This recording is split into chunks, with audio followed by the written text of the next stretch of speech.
morning. I'm here today to read you a story from the Diaries of Liberty the Pug. I'm the author, and Liberty here is my co-author. Let me give them a little treat, and perhaps they'll settle down. This is Liberty. Liberty is blind. This is Ebony Rose. And this is Pippa. These are the stars of all of my stories, with many other animals. Today we're reading from the Diaries of Liberty the Pug. And this is book 10. Yes, book 10, and it's called Cuddle Bundles. Guess who the Cuddle Bundles are?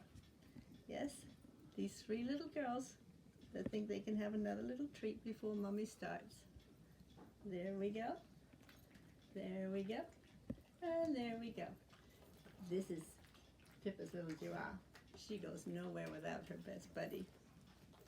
Today we are reading Pippa's Trusty Nose. This is chapter 4. Many chapters in all of the books, each a different story. Let me begin. Pippa is in the kitchen, sitting on the floor and facing the oven door. I had walked by Pippa earlier and wondered why she was sitting so long on the kitchen door by herself. Remember, I'm reading the books for Liberty because Liberty is blind. But she helps me write all of the stories. Here we go. I must go back and check and see if she's still sitting on the door. Nobody else is in the kitchen. Oh, wait. I can hear Mum's footsteps coming. I hear Mum thinking out loud and saying to Ebony, Rose, and me that perhaps Pippa is looking at herself in the oven door. Could be. She's quite the diva. After all, the oven door is very shiny, like a mirror. And perhaps she is amazed at how very beautiful she is.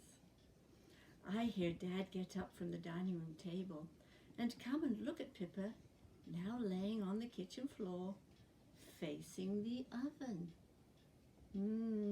Dad says, I'm thinking that perhaps Pippa believes that there just might be a piece of dog food under the oven. Interesting. Ebony, Rose, and I are very interested to hear the news and prick up our ears. Pippa is a very smart dog, and a piece of food under the oven would definitely be a good reason to be sitting right where Pippa is. Give them one more little treat so you can check them out. Here we go, girls. One more from Mommy. One for you. One for you. And one for Pippa. Good girl, Pippa. Oh, good girls. Would you like to see Pippa? Right there. She's looking at herself in the oven. It's a very shiny oven. Let's go ahead. I hear Dad picking Pippa up.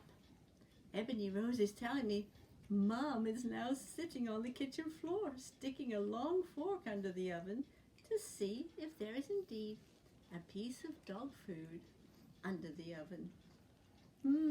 Nothing coming out with the fork. I hear Mom pull out the oven drawer, and would you believe it?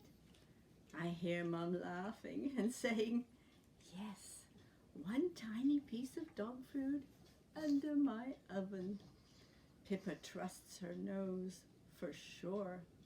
Ebony Rose told me Pippa is feeling very pleased with herself and sitting up on a chair, knowing she was right. There was a piece of dog food under the oven.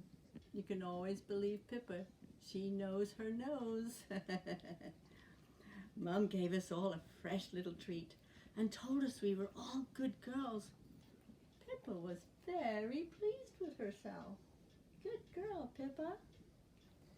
It's a long, hot Arizona day today, and Mum has decided taking a nap on the big bed Sounded like a great idea. We all agreed and followed Mum up the hall to the big bedroom. And one by one, we all piled on top of the bed and dozed off to sleep until dinner time. I love getting a nap on the big bed with Mum in the afternoon. You do, don't you? Did you make sure that there isn't anything on the floor that might hurt your animals? Liberty likes wrapping paper, and we make sure we pick it up before she takes a bite. Let me show you Pepper on the kitchen floor, knowing there is something under the oven. Well, we found it today, didn't we? We'll see you next week. Remember, this is book 10. I read from all of the books, each week one story. So you can go to www.thediariesoflibertythepug.com. Remember to love your pets, give them a hug from all of us, and we'll see you next week. Bye-bye for now.